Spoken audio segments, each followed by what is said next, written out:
Hi, my name is Tyler, and I'm one of the senior prospecting specialists here at the REDX. And one of the cool responsibilities that I have is to interview successful prospecting agents in order to pinpoint the best practices they use so that we can then teach those best practices to the rest of our customers like you. In addition to interviewing top agents, we pinpoint these best practices by reading hundreds of articles and analyzing thousands of survey responses that we receive. With many of our new customers, there are numerous questions that we receive surrounding the prospecting schedule. What days and times and how often people should be prospecting. In all of our research, we've found several commonalities among the top producing prospectors of how they organize their own schedules. So while you're still a new REDX customer, I want to address some of these questions that are likely to arise. But first, let's take a look at some of those scheduling specifics of a top producer. First, prospecting is a scheduling priority. In other words, meetings, appointments, emails, phone calls, etc. all fall below prospecting on the priority list. And there's a huge reason for this. If an agent plans to prospect several times a week but doesn't put that into his calendar, other urgent phone calls, emails, and meetings will end up taking the place of prospecting.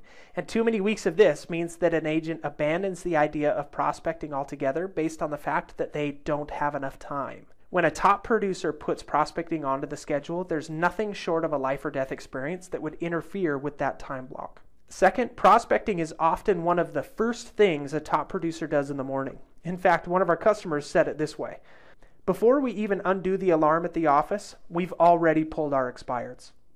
All too often, I speak with a customer who's discouraged because they're often the 10th or the 12th caller to an expired listing.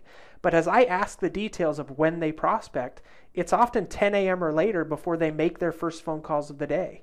The average time that a top producer begins their prospecting is 8 o'clock in the morning.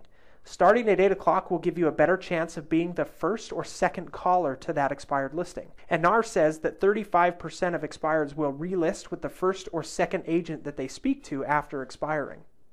Next, top producers are spending more time prospecting than the average agent. Top producers are prospecting a minimum of 90 minutes per day between 4 and 5 days per week, where an average agent only prospects for 60 minutes per day, 3 to 4 days per week. It's no wonder that the top producers are getting all the listings because they're the ones actually spending the time to go out there and get them. Another key habit of top producers is including afternoon and evening prospecting sessions along with the occasional weekend call session.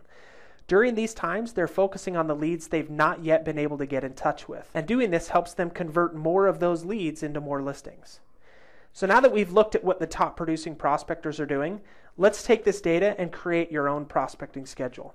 First, your schedule should be on the calendar at least a month in advance. This ensures that nothing else can interfere with creating a habitual prospecting schedule. You should have 5 to 6 prospecting sessions scheduled over 5 to 6 days, and the majority of these sessions should be planned for 7:45 in the morning. This allows you to refresh the new leads for the day, prepare, and begin calling by 8 o'clock.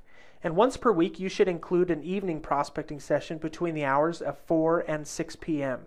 A recent study done by the Kellogg School of Management shows that this time block is the second best time of day to contact people via telephone, right behind the 8 a.m. hour.